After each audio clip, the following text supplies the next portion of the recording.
सभी का स्वागत है। मैं हूं आपके साथ सृष्टि शुक्ला। रुक करते हैं खबरों का। हरियाणा के मुख्यमंत्री मनोहर लाल 14 जनवरी को यमुनानगर के जगाधरी पहुंचेंगे। वहां पहुंचकर वो गुरुकुल कन्या कॉलेज की आधारशिला रखेंगे। साथ ही साथ अंबाला के सांसद और पूर्व केंद्रीय मंत्री रतन लाल कटारिया, यमुनानगर के विधायक घनश्याम दास अरोड़ा ने मुख्यमंत्री के आगमन के लिए तैयारियों का जायजा लिया है। उन्होंने बताया कि पहले ये कार्यक्रम खुले में बड़े स्तर पर होना था, लेकिन कोरोना के लगातार बढ़ रहे मामलों को देखते हुए यह कार्यक्रम छोटा होगा। अब कोरोना की गाइडलाइंस का पालन करते हुए इस कार्यक्रम में सोशल डिस्टेंसिंग का पूरी तरीके से ख्याल रखा जाएगा और सभी कार्यकर्ता मास्क लगा करके कार्यक्रम में पहुंचेंगे।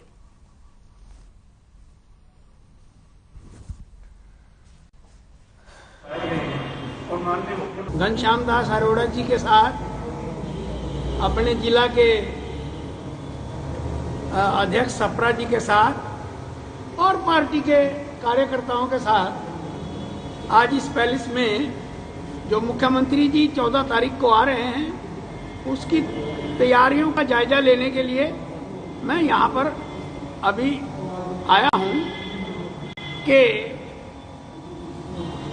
कोविड के कार्यकाल के समय में ओमिक्रॉन के चलते ये कार्यक्रम किस तरह से यहाँ बेहतरीन ढंग से संपन्न हो तो ध्यान में रखते हुए पहले यहाँ जो योजना बनी थी वो हजारों लोगों को एकत्रीकरण की योजना बनी थी, खुले में कार्यक्रम करने की योजना बनी थी।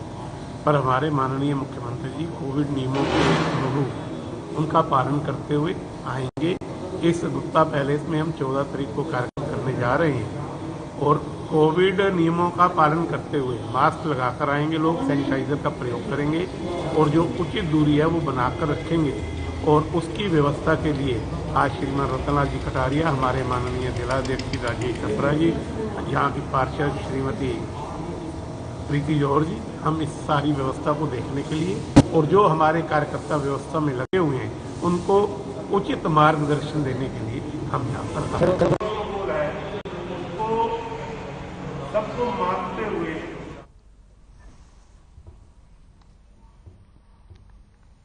खबर गुरुग्राम से है, जहां कमल गुप्ता शहरी निकाय मंत्री बनने के बाद पहली बार गुरुग्राम पहुंचे। वहां पहुंचते ही कमल गुप्ता ने नगर निगम ऑफिस का दौरा किया।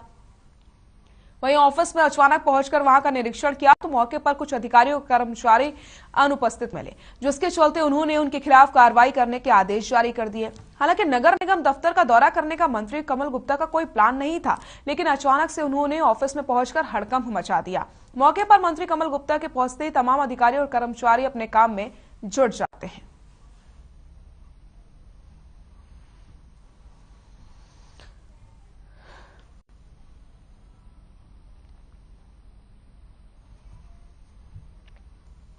महेंद्रगढ़ में पूर्व शिक्षा मंत्री रामविलास शर्मा ने अपने निवास से जयराम सदन पर भाजपा कार्यकर्ताओं की एक मीटिंग आयोजित की, जिसमें वर्चुअल माध्यम से भाजपा प्रदेश अध्यक्ष ओम प्रकाश धनखड़ ने भाजपा कार्यकर्ताओं को अपना संदेश दिया। इस अवसर पर रामविलास शर्मा ने कहा कि आज भाजपा कार्यकर्ताओं ने 23 जनवरी को सुभाष चंद्र बोस की जयंती मनाने के कार्यक्रम की रूपरेखा तैयार कर ली है। हम अपने शहीदों को नमन करते हैं।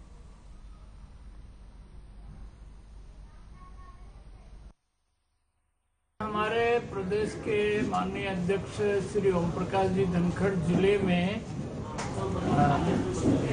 नारनौल में इस समय बोल रहे हैं। 23 जनवरी नेताजी सुभाष चंद्र बोस का जन्मदिन होता है। भारतीय जनता पार्टी इस दिन को पूरे हरियाणा में 6745 गांव में हर गांव में नेताजी सुभाष चंद्र बोस की जयंती को पंजाब में 26 जनवरी यानी गणतंत्र दिवस पर लुधियाने में राज्य स्तरीय समारोह होगा, जिसमें प्रदेश के गवर्नर बीएल पुरोहित राष्ट्रीय झंडा फहराएंगे। सीएम चरणजीत चन्नी जालंधर में गणतंत्र दिवस समारोह में शिरकत करेंगे। पंजाब सरकार की तरफ से संबंध में लिस्ट जारी कर दी गई है। गवर्नर और सीएम के बाद पंजाब विधानसभा के speaker Rana KP Singh, SBS Nagar और डिप्टी स्पीकर अजैब सिंह भट्टी फाजिल्का से तिरंगा फहराएंगे। इसके अलावा डिप्टी सीएम सुखजिंदर रंधावा अमृतसर और deputy CM OP Soni Bathinda में झंडा लहराएंगे। इस दौरान सभी अफसरों को सूचित कर दिया गया है कि समारोह में चुनाव आचार संहिता का उल्लंघन न किया जाए। इसी हिसाब से गणतंत्र दिवस समारोह के लिए प्रबंध किए जाएंगे।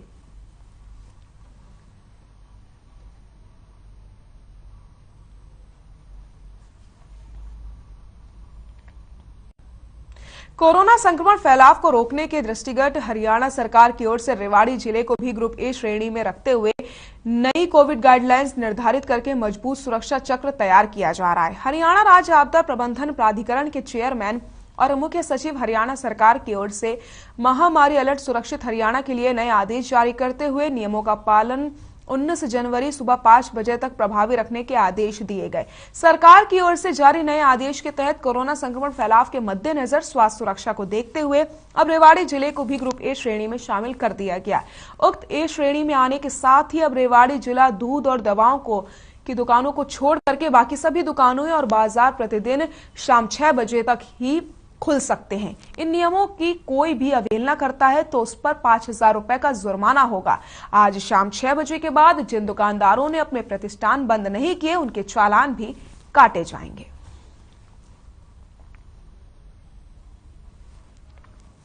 तो कोरोना के बढ़ते आंकड़ों के मद्देनजर अब रेवाड़ी को भी ग्रुप ए श्रेणी में शामिल कर दिया गया है। दूध दवा की दुकानों को छोड़ करके किसी भी प्रतिष्ठान को 6 बजे के बाद खुलने के आदेश नहीं दिए जाएंगे। तो आपको बताते चलें, प्रशासन भी लगातार अलर्ट मोड पर नजर आ रहा है और लगातार छापेमारी की जा रही है ताकि किसी भी तरीके से जो कोरोना के आंकड़ों में बढ़ोतरी हो रही है उसे कम किया जा सके। कोरोना संक्रमण फैलाव को रोकने के दृष्टिगत हरियाणा सरकार की ओर से रेवाड़ी जिले को भी ग्रुप ए श्रेणी में रख दिया गया है और ग्रुप ए श्रेणी में उन जिलों को रखा जाता है जहां पर सबसे ज्यादा कोरोना के केस आते हैं। तो आपको बताते चलें, रेवाड़ी को भी अब ग्रुप ए श्रेणी में रखा गया है और रेवाड़ी में अब कोरोना की नई गाइडलाइंस का पालन किया जाएगा। 19 जनवरी तक इन गाइडलाइंस का पालन होगा। शाम 6 बजे के बाद बाजारों को बंद करवा दिया जाएगा और जो भी कोरोना गाइडलाइंस का पालन नहीं करेगा, नियमों की अवहेलना करेगा, उसके खिलाफ 5,000 का जुर्माना लगाया जाएगा। तो वहीं आपको बताते चले, उनके चालान भी काटे जाएंगे।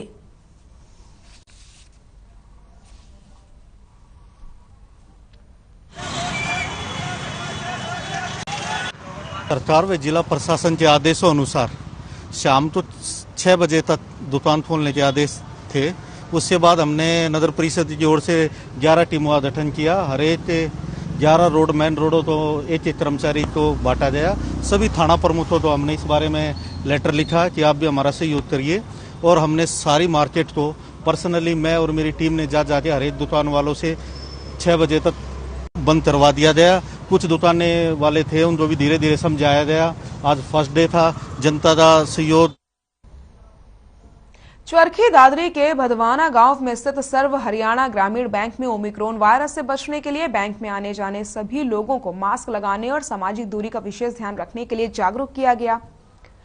बैंक प्रबंधक गौरी शंकर भारती ने बताया कि ओमिक्रॉन वायरस बहुत तेजी से फैल रहा है, जिससे बचने के लिए जिला प्रशासन ने विशेष हिदायत दी है, जिसके तहत बैंक में आने वाले लोगों को मास्क लगाने व सामाजिक दूरी का पालन करने के लिए जागरूक किया जा रहा है। साथ ही साथ आपको बताते चले, उन्होंने बताया कि बैंक में आने वाले लोगों का वैक्सीन प्रमाण पत्र भी चेक किया जा रहा है।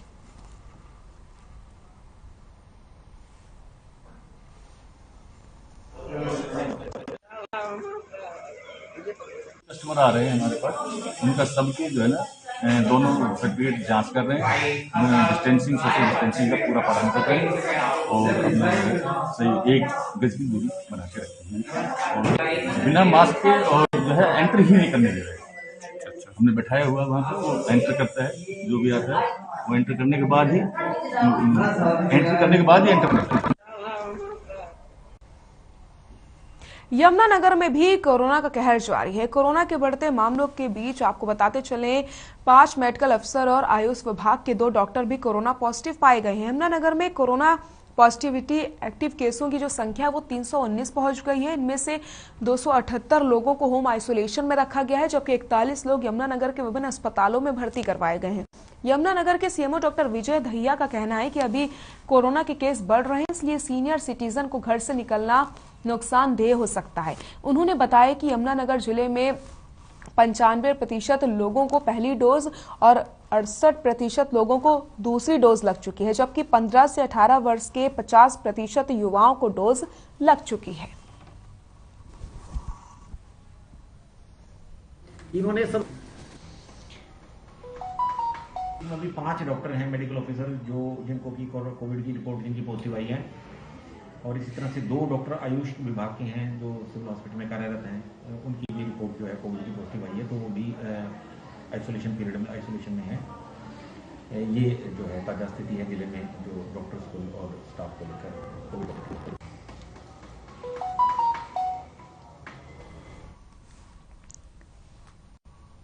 यमुनानगर में कोरोना का कहर जारी है। कोरोना के बढ़ते मामलों के बीच आपको बताते चले, यमुनानगर के 5 मेडिकल अफसर और आयुष विभाग के 2 डॉक्टर कोरोना पॉजिटिव पाए गए हैं। यमुनानगर में कोरोना पॉजिटिव एक्टिव केसों की संख्या की अगर हम बात करते हैं तो 319 पहुंच गई है। तो वहीं आपको बताते चले 278 लोगों को होम आइसोलेशन में रखा गया। इसके साथ ही आपको बता दें 41 लोग यमुनानगर के विभिन्न अस्पतालों में भर्ती करवाए गए हैं।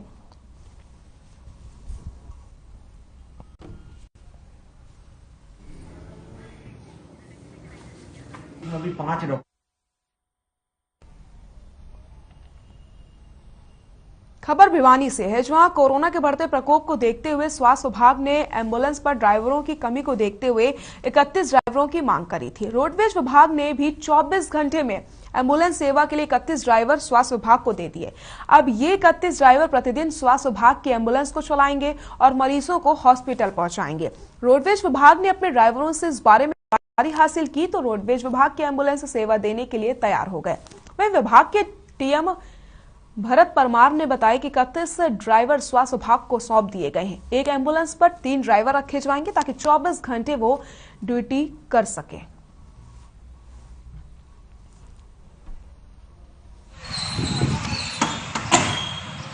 डिमांड हमारे पास आई थी तो हमने 31 के 31 ड्राइवर एम्बुलेंस के संचालन के लिए सीएमओ ऑफिस को हमने रिलीव कर दिए। जैसे कि 3 ड्राइवर की एक एम्बुलेंस पे ड्यूटी लगाई है 24/7। किसी भी सूरत में जो भी कोई इमरजेंसी आती है उसे निपटने के लिए 24 घंटे एम्बुलेंस और ड्राइवर उपलब्ध रहे। तो सर इनका सैलरी वगैरह का वो स्वास्थ्य विभाग बंद करेगा या आपका विभाग? ये मुख्यालय के आदेश पे हमने सीएमओ ऑफिस को प्रोवाइड करवाए हैं। कौन सी गाड़ी चलाते थे, आज किस प्रकार आए? सर हम सब डिपो तो शाम में दिल्ली चंडीगढ़ बस चलाते थे, और अब ये कोरोना महामारी को देखते हुए हमारे मुख्यालय से आदेश मिले हैं कि हम स्वास्थ्य विभाग में 2 महीने की सेवा दी। तो पहले कौन सी बस चलाते, कौन से रूट पर चलते थे सर आप? दिल्ली चंडीगढ़। और कल कब से आप क्या आदेश है, कब से एम्बुलेंस संभाली आपने?